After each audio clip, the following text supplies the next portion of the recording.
ببین، اگه هنوز منتظری یکی بیاد و زندگی تو از این رو به اون رو کنه، بدون که اون یکی خودتی.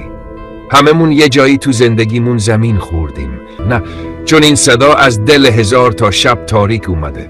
از دل آدمی که شاید مثل تو 1000 بار خواسته بیخیال بشه ولی نشد. زندگی بدکار هیچ کس نیست. هیچ کس قرار نیست بیاد و دستو بگیره. هیچ کس قرار نیست برای تو معجزه کنه. ولی معجزه‌ای وجود داره.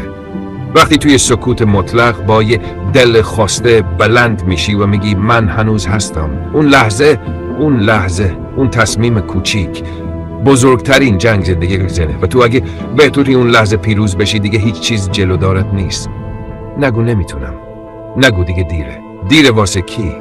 واسه آدمی که خودش به دنیا اومده که تغییر بده بازیو؟ آره، شاید امکانات نداری.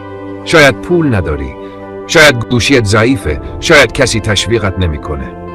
ولی یه چیزو داری که خیلیا ندارن. اراده برای شروع. یادت باشه هیچ راهی از آسمون نمیافته. هیچ راهی آسون نیست. ولی هر قدمی که با دل برداری یه متر نرد بونه سمت آیندت.